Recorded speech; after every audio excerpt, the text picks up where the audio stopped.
The metal gate rattled under pressure as my daughter, Lily, stood pressed against it, her service dog Scout trembling at her feet. No dogs allowed in common areas. It's right there in the rules your family thinks don't apply, barked Elaine Mercer, our HOA president, jabbing her finger into Lily's shoulder. Scout whined, sensing Lily's rising panic. Lily, just 14, has epilepsy. Scout's not a ped's trained to detect her seizures before they start. And Elaine, in all her arrogance, didn't care. She didn't know I was watching. She didn't know I had just pulled into the driveway after a 14-hour shift. And she certainly didn't know I was Assistant Commissioner Nathan Cole of the Metropolitan Police Department. I saw the tears on Lily's face, the way her hands trembled as she held Scout's vest. "Please," she begged, voice cracking. "Scout's a service animal. The Fair Housing Act says," but Elaine cut her off, voice booming. "Don't talk law to me. I've been a paralegal for over 2 decades. That fake vest you ordered off the internet doesn't overrule our rules." That's when I stepped in, calm but dangerous. It's a tone my officers know well, the one that comes before someone gets arrested. "Take your hands off my daughter. Now." Elaine turned, surprised, then smug when she recognized me. "Oh, Mr. Cole," she said, sugary. "Perfect timing. I was just telling Lily that emotional support animals don't qualify under." "Elaine," I interrupted, deliberately dropping her title. "You have 3 seconds to step away from my daughter before I arrest you for assaulting a minor and violating federal disability laws." She actually laughed. "Arrest me? For what?" I took off my jacket, revealing my badge and sidearm. "Assistant Commissioner Cole," I said coldly. "And I just watched you put your hands on my disabled daughter and obstruct her service dog." A collective gasp rippled through the gathered neighbors. Elaine's expression faltered as the realization sank in. "I didn't know," she stammered. "That shouldn't matter," I said. "What matters is you violated the Americans with Disabilities Act." I looked around. "Mrs. Reynolds, could you help Lily inside?" She nodded and gently guided Lily toward the house. "And Mr. Decker," I continued, turning to a neighbor still holding up his phone, "please send me that video. It'll go in my report." Elaine flinched at the mention of footage. "You can't be serious," she blurted. I stepped closer. "For 2 years, I've saved every complaint you filed against my daughter, every passive-aggressive note about Scout. Tonight, you went from harassment to criminal assault." I pointed to our home. "That fake vest? Registered with the Department of Justice. Scout trained 1,500 hours. He saved my daughter's life 3 times." Elaine looked around, searching for support. Instead, voices rose. "She's always bullied, that poor girl," someone said.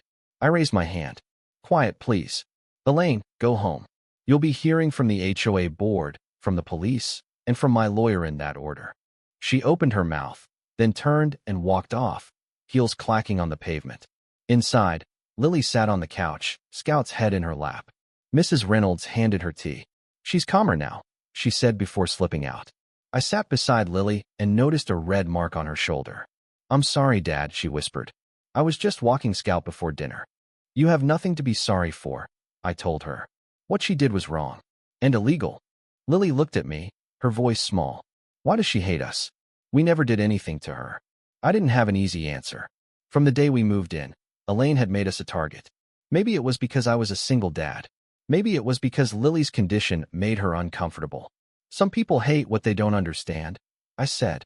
"Your seizures, Scout, they remind her that life isn't always neat." "Well, that's a stupid reason to be mean," she said bluntly. I actually laughed. "Yeah, it is." The next few days were a blur of paperwork and phone calls.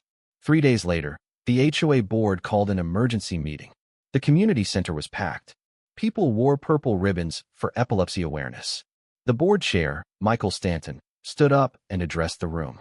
"What happened to Lily Cole and her service dog Scout goes against everything this community should stand for," he said.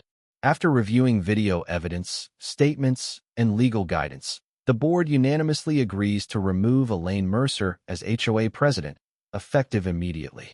"We will also fully cooperate with any legal action pursued by the Cole family." Applause broke out. Michael continued, announcing new disability sensitivity training for all board members and the creation of an accessibility committee. He turned to Lily. "We'd be honored if you joined when you're ready." Neighbors came forward afterward, offering apologies. Mr. Decker handed me a flash drive with 6 separate videos of Elaine harassing Lily. 2 weeks later, Elaine faced charges: assault on a minor, ADA violations, harassment.